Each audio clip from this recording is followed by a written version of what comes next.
Hello my sweet 49 subscribers.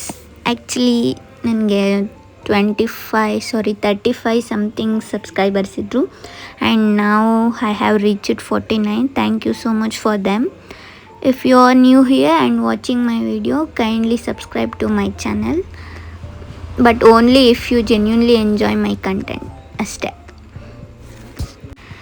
And it means lot to me. Thank you for being part of this journey. ಇವತ್ತು day 4ನ study challenge video ಆಗಿರುತ್ತೆ. ಈ ವಿಡಿಯೋದಲ್ಲಿ ನಾನು ಇವತ್ತು 3 subject cover ಮಾಡಿದ್ದೀನಿ, plus ಇನ್ಸ್ಟಿಟ್ಯೂಟಿಂದ ಕೊಟ್ಟಿರೋ target topic ಒಂದು. ಇವತ್ತು geography, same history and also polity subject. And ಬೆಳಿಗ್ಗೆಯಿಂದ ಬರೀ ಇದು ಫ್ರೀ ಇದೆ ಅಂತ ಓದೋದೇ ಆಗಿದೆ. ನಾನು ನಿನ್ನೆ ಹೇಳಿದೆ ನಿಮಗೆ ನನಗಿರೋ ಐಡಿಯಾಸು ಮತ್ತು ಎಕ್ಸ್ಪೀರಿಯನ್ಸ್ನ ಈ ವಿಡಿಯೋದಲ್ಲಿ ಶೇರ್ ಮಾಡ್ಕೋತೀನಿ ಅಂತ.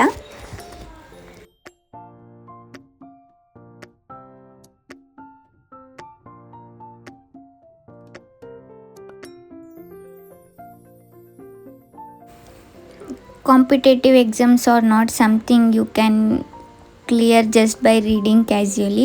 If you choose one topic, you need to go deep into it and understand everything about it.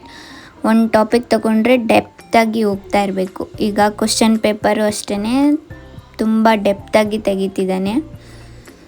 And ಹೇಳ್ಬೇಕಂತಂದರೆ when I was in my final semester of degree, I use to attend coaching classes. Just ನಾನು one month ಹೋಗಿದ್ದೆ ಅಷ್ಟೇ, ಒಂದಿಬ್ಬರು friends ಜೊತೆ ಹೋಗಿದ್ದೆ. ಅದು free coaching ಆಗಿತ್ತು, but ಮೆಟೀರಿಯಲ್ಸ್ಗೆ we have to pay. At that time I didn't even a basic knowledge. ಇದ್ರ ಬಗ್ಗೆ ಏನಂತಲೇ ಗೊತ್ತಿರಲಿಲ್ಲ, ಏನು ಓದಬೇಕು ಏನು ಅಂತ. ಬಟ್ ಬೇರೆಯವ್ರನ್ನ ನೋಡಿ ಅಲ್ಲಿ ಓದೋರನ್ನ ಓದಬೇಕು ಅಂತ ಅನಿಸ್ತಿತ್ತು.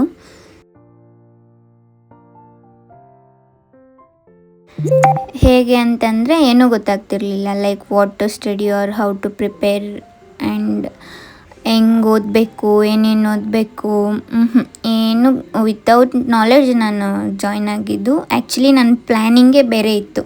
ನಾನು ಇಂಗ್ಲೀಷ್ ಲಿಟ್ರೇಚರ್ ತೊಗೊಂಡಿದ್ದೆ, ನಾನು I want to become English professor ಅಂತ. But end of the day ಅಂದರೆ ಕೊನೆ ಸೆಮ್ಮಲ್ಲಿ ನಂದು ಪ್ಲ್ಯಾನಿಂಗ್ ಚೇಂಜ್ ಆಗಿದ್ದು.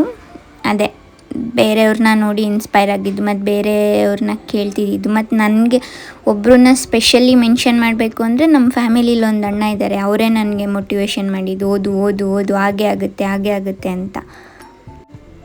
ಇದ್ರ ಬಗ್ಗೆ ನಾನು ನೆಕ್ಸ್ಟ್ ವಿಡಿಯೋದಲ್ಲಿ ಹೇಳ್ತೀನಿ, ನಂದು ಪ್ಲ್ಯಾನಿಂಗ್ ಮತ್ತು ನನ್ನ ಎಜುಕೇಷನ್ ಅದ್ರ ಬಗ್ಗೆ ಎಲ್ಲ. ಆ್ಯಂಡ್ ಇದರಲ್ಲಿ ನಾನು ಎಕ್ಸ್ಪೀರಿಯನ್ಸ್ ಅಷ್ಟೇ ಶೇರ್ ಮಾಡ್ತೀನಿ. ನಾವು ಹಂಗೆ ಡೈಲಿ ಕಾಲೇಜ್ ಮುಗಿಸ್ಕೊಂಡು 5:30 to 8ವರೆಗೂ ಇರ್ತಿತ್ತು. ಈವ್ನಿಂಗು ಕೋಚಿಂಗ್ ಕ್ಲಾಸು ಹೋಗ್ತಾಯಿದ್ವಿ. 6:30ವರೆಗೂ ಯಾರೂ ಲೆಕ್ಚರ್ಸ್ ಬರ್ತಿರಲಿಲ್ಲ ಅಂದರೆ ಕೋಚಿಂಗಿಗೆ. ಅಲ್ಲಿವರೆಗೂ ಓದಿರೋರು ಹೋಗಿ ಒಂದೊಂದು ಟಾಪಿಕ್ನ ನಮ್ಮ ಹತ್ರ ಶೇರ್ ಮಾಡ್ಕೋತಾಯಿದ್ರು. ಅವ್ರು ಓದಿರೋದನ್ನ ಎಕ್ಸ್ಪ್ಲೈನ್ ಮಾಡಿಕೊಂಡು ಮತ್ತು ನಮಗೆಲ್ಲ ಕ್ವಶನ್ಸ್ ಕೇಳ್ತಿದ್ರು. ಅಲ್ಲಿ ಒಂದು ಅಣ್ಣ ಬಿಜಾಪುರದವ್ರು ಅನಿಸುತ್ತೆ, ಅವರು every day he would teach a different subject. What I found really interesting was how he connected everything together. ಒಂದು ಸಬ್ಜೆಕ್ಟ್ ಅವರು ಕ್ಲಾಸ್ ಮಾಡ್ತೀನಿ ಅಂತ ಹೋದರೆ ಎಲ್ಲ ಸಬ್ಜೆಕ್ಟ್ನೂ ಅದರೊಳಗೆ ತರ್ತಾಯಿದ್ರು. If one topic came up, he would explain it from different perspective, Kannada, polity, geography and more. ಒಂದು ನಂಬರ್ ಬಂದರೆ ಅದು ಆರ್ಟಿಕಲ್ಸಿಗೆ ತೊಗೊಂಡೋಗೋದು ಪೊಲಿಟಿಯಲ್ಲಿ, ಒಂದೇನಾದರೂ ಮಣ್ಣು ಅದು ಇದು ಅಂತ ಬಂದರೆ ಜಿಯೋಗ್ರಫಿ ಹೋಗೋದು, ಒಂದು ವರ್ಡ್ ಬಂದರೆ ಆ ಕನ್ನಡದಲ್ಲಿ ಅದು ಯಾವ ಸಮಾಸ ಯಾವ ಸಂಧಿ ಅಂತ ಹಂಗೆ ಹೋಗೋದು. ಒಂದು ಸಬ್ಜೆಕ್ಟ್ ಅಂತ ಹೋಗಿ ಎಲ್ಲ ಸಬ್ಜೆಕ್ಟಿಗೂ ಹೋಗ್ತಾಯಿದ್ರು. ಹಂಗೆ ಒಂದು ಟಾಪಿಕ್ ತೊಗೊಂಡ್ರೆ ಫುಲ್ಲು ಡೆಪ್ತಾಗಿ ಓದಬೇಕು ನಾವು, ಅವಾಗಷ್ಟೇ ನಾವು ಈ ಎಕ್ಸಾಮ್ನ ಕ್ಲಿಯರ್ ಮಾಡೋಕ್ಕೆ ಸಾಧ್ಯ. ಮೊದಲಿತ್ತು ಜಸ್ಟ್ ಈಸಿ ಮೇಲೆ ಒಂದು ವರ್ಡ್ ಕ್ವಶನ್ ಕೇಳೋ ಥರ ಕೇಳ್ಕೊಂಡು ಹೋಗ್ತಾಯಿದ್ರು. ಬಟ್ ಇವಾಗ ಸೆಂಟೆನ್ಸ್ ಫಾರ್ಮೇಷನಲ್ಲಿ ಕ್ವಶನ್ ತೆಗಿತಿದ್ದಾನೆ. ಈಗ 100 ಕ್ವಶನ್ಸ್ ಒಂದು ಪೇಪರಲ್ಲಿ ಬರುತ್ತೆ ಅಂತಂದರೆ ಅದರಲ್ಲಿ 75 to 80% ಸೆಂಟೆನ್ಸ್ ಫಾರ್ಮೇಷನ್ ಕ್ವಶನ್ಸೇ ಇರ್ತವೆ.